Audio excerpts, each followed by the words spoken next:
Llevamos unos cuantos días en donde la mente me retrocede muy a menudo a 2008. Y el por qué es porque creo que estamos atravesando en ciertos aspectos una situación parecida. Cada vez más estamos oyendo hablar de la palabra deuda, ¿no? Y de cómo está evolucionando esa deuda y de lo importante que es en la economía de un país y en este caso pues la economía europea. Y hoy quiero hablaros de eso, de deuda pública y de cómo además nos está afectando en este momento. O sea que no te pierdas este capítulo de Finanzas para Todos.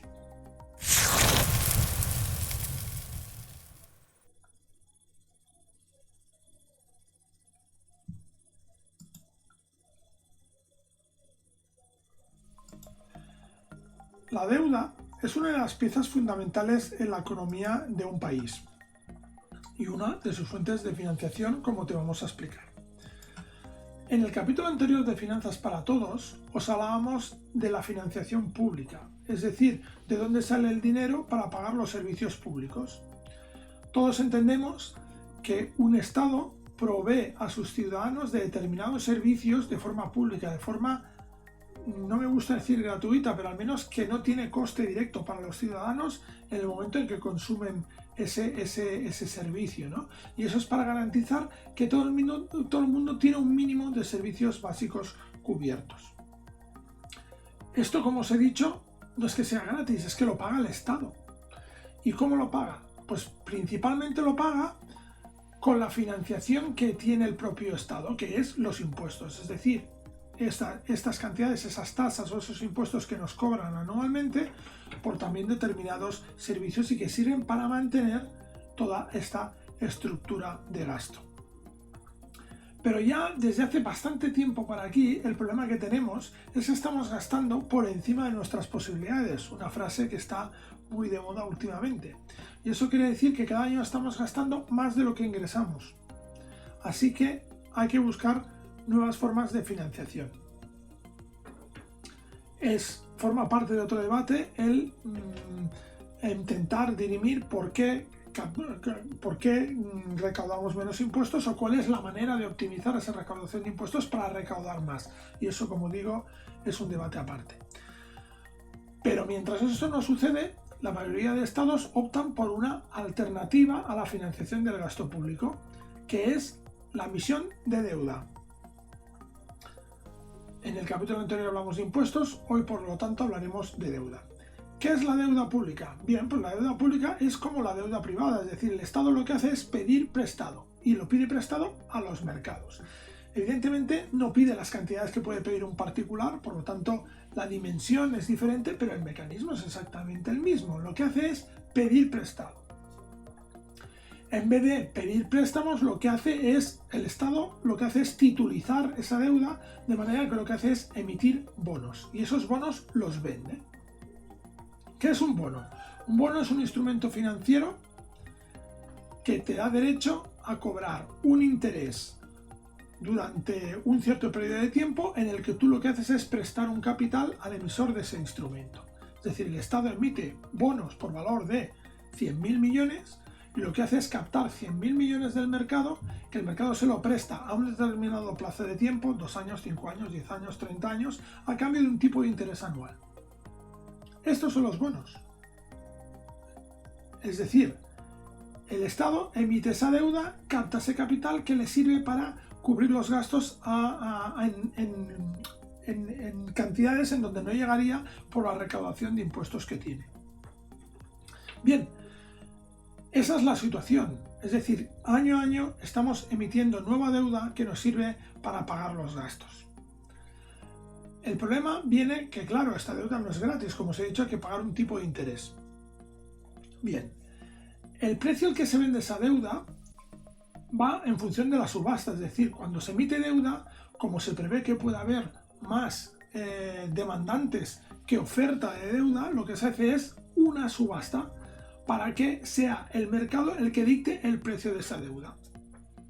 Pero esa deuda, como os he dicho, viene aparejada a un tipo de interés que el Estado da a los prestatarios, ¿no? a los tenedores de esa deuda. Ese tipo de interés viene fijado por las políticas del Banco Central. Y un plus que va en función del rating que tenga el emisor de esa deuda, en este caso un Estado. Así que, evidentemente, las políticas del Banco Central tienen influencia en los tipos de interés de la deuda. Pero evidentemente los tipos de interés de la deuda que se va a emitir, porque la deuda es un compromiso. Por tanto, cuando tú has emitido una deuda, tú asumes ese compromiso hasta la finalización del periodo de préstamo, ¿vale? Hasta la finalización de la duración de ese bono. Y esas condiciones permanecen inalterables hasta la finalización de ese bono, en donde el tenor del bono va a recuperar el capital que nos ha prestado. ¿Qué ventaja tiene la emisión de bonos y no pedir un préstamo directamente?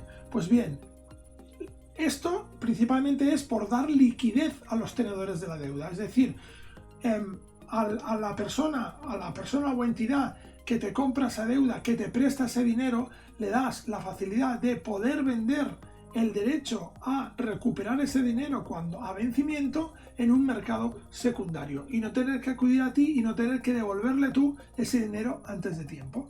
Por lo tanto, se hace mediante un bono que se puede vender en un mercado secundario a precio de mercado. Vale, tenemos un producto financiero que por lo tanto cotiza, aunque sea producto de renta fija, es un producto financiero, por lo tanto cotiza. Ese producto financiero te da derecho a percibir un tipo de interés anual que va en función del tipo de interés que ha marcado el Banco Central. Hasta ahí todo bien. Evidentemente, cada año o cada cierto periodo de tiempo, cuando el país necesita más financiación, emite nueva deuda.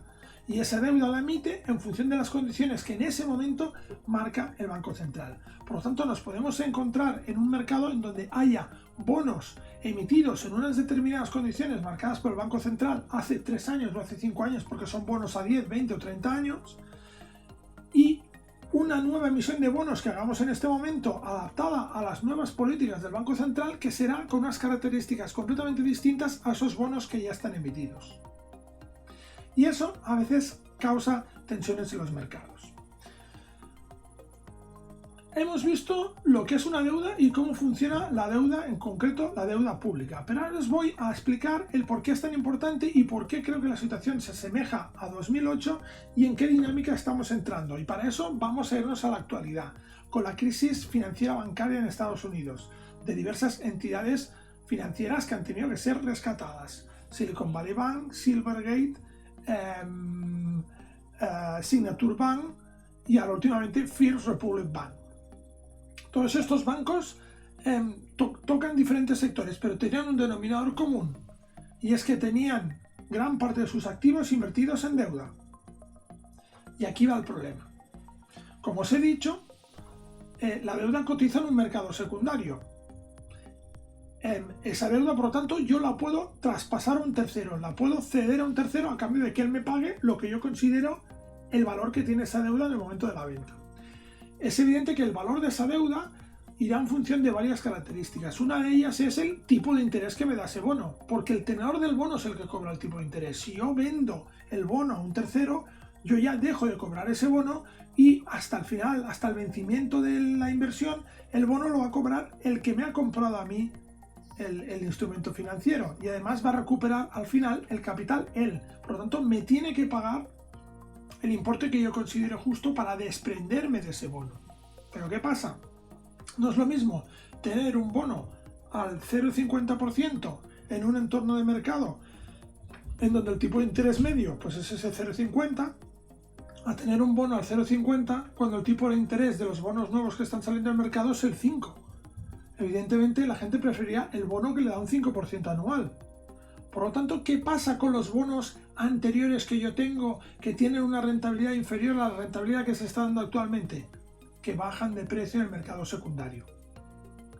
Y esto es exactamente lo que ha pasado con todos estos bonos que tienen en cartera estas entidades. Es decir, estas entidades, haciendo gala de una política conservadora de inversión, se van a depositar su dinero, el dinero de sus depositarios, lo van a invertir en un bono, que es el activo más conservador que existe, que no tiene, digamos, riesgo de precio si vas a vencimiento y que te da un tipo de interés anual, y se encuentran que a pesar de haber hecho esa inversión súper conservadora, ahora mismo están en pérdidas, porque si valoramos los bonos que tienen en cartera ahora mismo a precio de mercado, como el tipo de interés ha subido un 5% en apenas un año, pues esos bonos valen mucho menos de lo que valían cuando se compraron.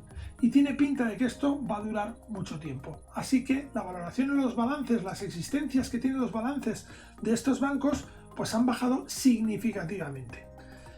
Y aquí viene el problema de desconfianza que hace que los depósitos se fuguen de estos bancos, porque la impresión es que los activos de estos bancos no podrán cubrir estos pasivos. Así que tenemos servida la incertidumbre en este momento con una crisis de deuda que desemboca en una crisis financiera que tiene muchos parecidos con lo que sucedió en 2008. Y es que las políticas monetarias nunca salen gratis, y cambiar las políticas monetarias no sale gratis, y esto es lo que deberían tener en cuenta también los bancos centrales. Espero que esta explicación os haya servido para dos cosas. Primero, para entender qué son los bonos y cómo funcionan, y que son una pata muy importante de la financiación pública, y segundo, cómo están afectando a la economía actual y por lo tanto qué evolución podemos ver, incluyendo pues esta crisis financiera, esta crisis de las entidades bancarias, que con esta explicación también habréis entendido, espero, por qué sucede. Comentarios, cosas que os guste decir, ya sabéis que lo podéis hacer aquí abajo en el vídeo. Para cualquier cosa, nos vemos en nuestra web forexperiences.com. Un saludo y hasta el próximo episodio de Finanzas para Todos. Hasta luego.